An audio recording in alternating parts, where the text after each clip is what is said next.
Вы, конечно, слышали тогда мой разговор с Аней? Лена испытующе глянула на Смолина.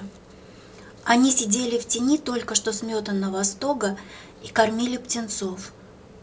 Тут был и Черныш, истосковавшийся один на песках и теперь не знающий, как выразить свою любовь и преданность людям, взявшим его с собой. «Слышал», — подтвердил Смолин. «И поверили, что я пришла и сказала, кто я такая?» «Нет, разумеется, и Аня не поверила. Все равно она полна ко мне презрения. Не преувеличивайте. Полна. А Петя податливый и во всем с нею соглашается. Вместе навалились на меня.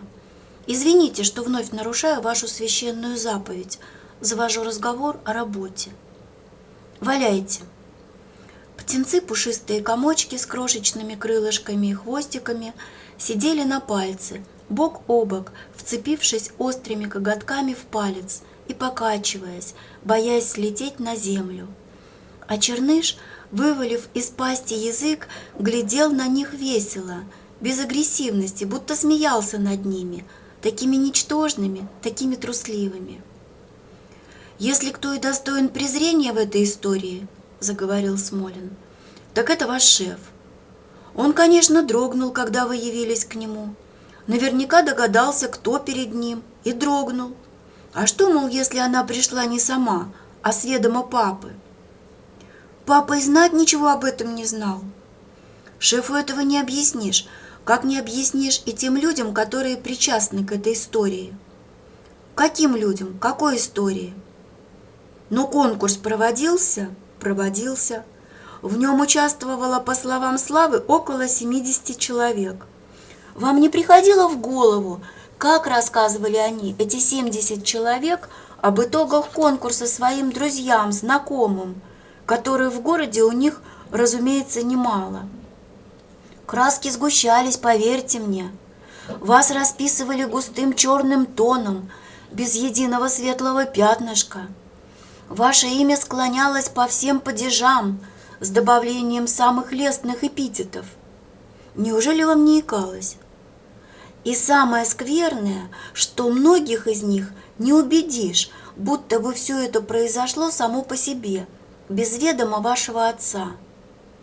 Он, занимающий высокий пост и располагающий властью, если не приказал, то намекнул вашему шефу, что дочка хотела бы попробовать свои таланты в качестве диктора.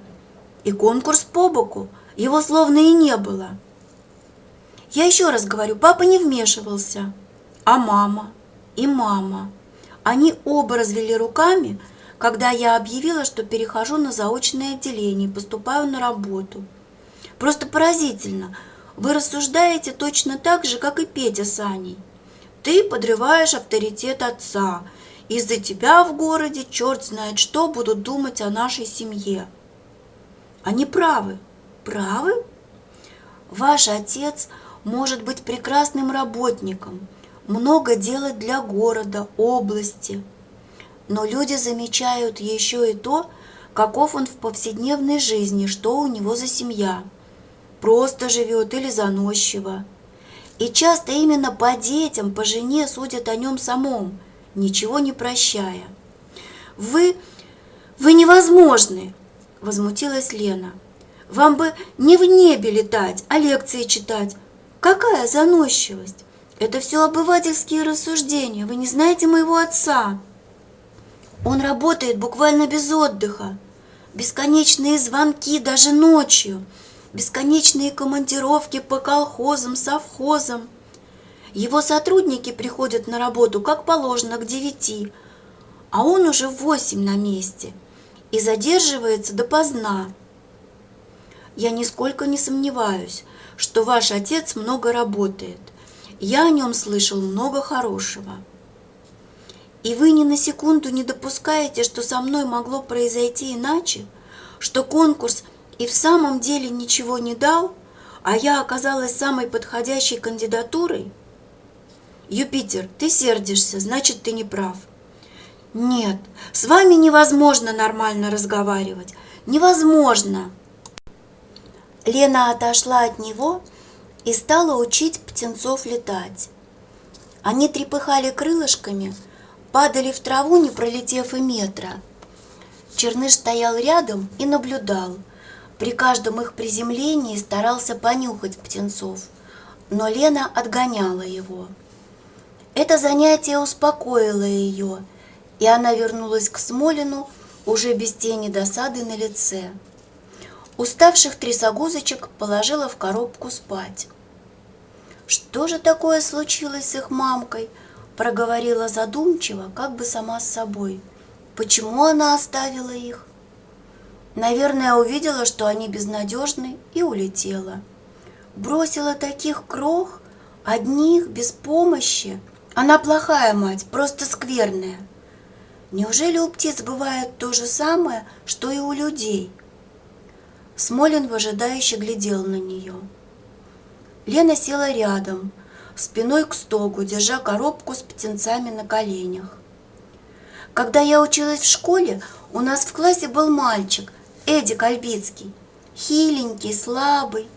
Он не играл на переменах, всегда держался в стороне, боялся, что его толкнут и уронят. Учился старательно, только все равно плохо, трудно запоминал.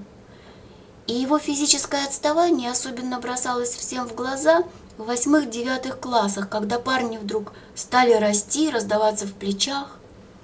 А Эдик все хрупкий, голова на тонкой шейке. Мы не обижали его, не дразнили, понимая, что ему и без того скверно.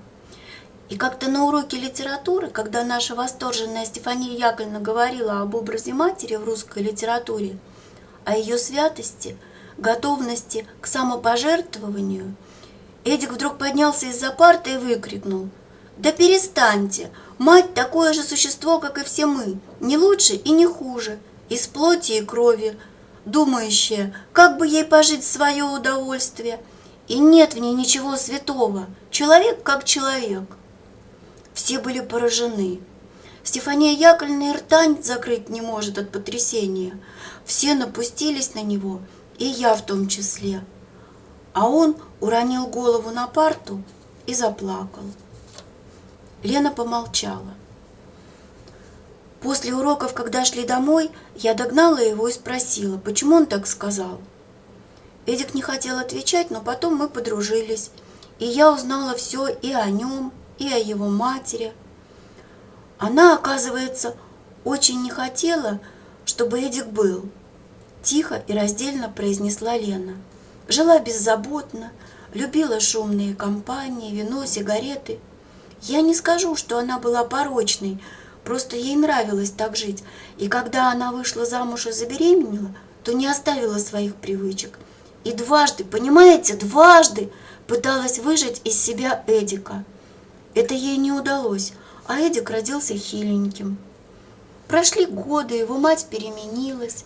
Теперь для нее нет ничего дороже ее сына. Я познакомилась с ней и видела эту несчастную женщину.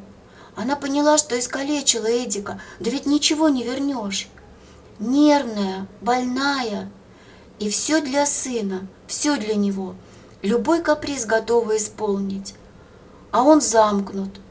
То видеть ее не хочет, ласк не принимает. А то расчувствуются, и оба плачут, обняв друг друга. Вот как. Лена откинула голову, глядя на проплывающие облака. Уж лучше бы она родила его здоровым, да отдала кому-нибудь на воспитание. Ужасно, правда? Если вы понимаете, что это ужасно, то зачем курите? Я брошу. Твердо решила, что брошу, как только почувствую, что настало время думать не только о себе, когда встречу человека, с которым буду готова на все, на все. «Разве вы еще не встретили?» – насмешливо спросил Смолин. Лена медленно покачала головой. «Тогда я думала, что буду любить Эдика, за него выйду замуж. Старалась чаще встречаться с ним, мы ходили в кино, на танцы. Мне страшно хотелось, чтобы Эдик взял меня за руку, поцеловал, но он первый понял, что это не любовь, а сострадание. И однажды сказал: «Знаешь, Ленок, так называл он меня, не надо ничего такого, давай просто дружить». и этим все кончилось. Где он теперь? Не знаю. Тень от стога переместилась, стало знойно, и они пересели на новое место. Из-за копен сена слышался храп Алексеича и его сонное бормотание. «Крепко они спят», — сказала Лена, указывая взглядом на валяющихся в тени баб и мужиков. «Уработались». «Так вы уверены, что шеф дрогнул, когда я пришла к нему в кабинет?» Вернулась она к прежнему разговору. «Уверен, ведь дрогнули и здесь, когда стало известно, что вы поселились у реки». Лена недоуменно посмотрела на Смолина. «А что здесь произошло?» – спросила она. «Председатель колхоза вдруг зачастил сюда. Наказывает жителям, чтобы вели себя пообходительней с вами». «Но это же безобразие! Разве мы доложили ему, что приехали сюда? Разве мы требуем к себе особенного отношения?» «Что поделаешь, сэляви!» – рассмеялся Смолин, не принимая ее гнев всерьез. Предполагаемый визит высокого лица вызывает у некоторых подчиненных либо панический страх, либо желание выслужиться. «Я сейчас же поеду и расскажу об этом папе. Пусть проберет тех, кто так поступает». «Не надо». Смолин взял Лену за руку и не позволил ей встать. Заговорил с улыбкой. «Наоборот, уж если вы оказались здесь, то не лучше ли из вашего присутствия извлечь максимальную пользу? Как это? Жители Репейникова частенько сидят без электричества. Нельзя ли папе намекнуть, чтобы сменили сгнившие столбы? А потом вы скажете, что мы, детки высокого лица, лезем туда, куда не надо лезть. И не подумаю, если члены семьи или друзья высокого лица помогают ему в неустанных заботах на пользу живущих на земле людей, это только похвально», – посмеивался Смолин.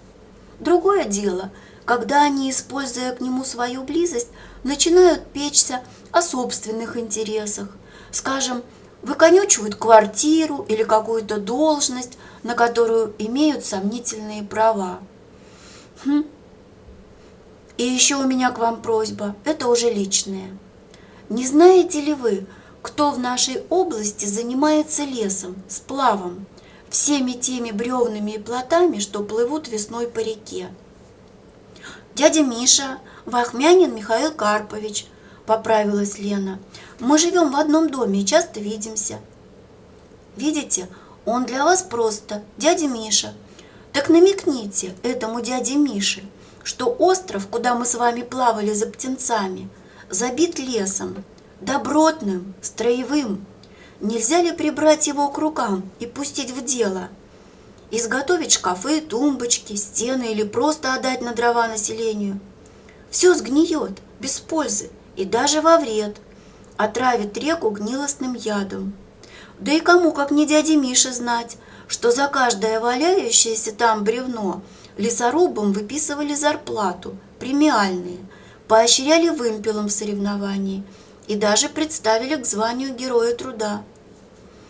Лена долго и серьезно глядела на Смолина, обдумывая, как отнестись ко всему им сказанному, и вдруг рассмеялась. «Ох, вымогатель!» «Так я на вас надеюсь?» «Надейтесь». Храп и сонное бормотание оборвались. Из-за копны высунулось лицо Алексеича, потное, в приставших к щеке травинках. Он протер глаза и потянулся так, что хрустнули суставы. «Подъем, что ли, бабоньки, вставайте! Сон вон уже, солнце вон уже, где к вечеру клонится!» Все зашевелились. Пришли Петя с Аней, собиравшие землянику на угорах. «Вставайте, хватит валяться!» Уже громко кричал бригадир. «Ну как, молодое поколение, работнем?» «Работнем», — ответил Петя. «Говорите, что мне делать?»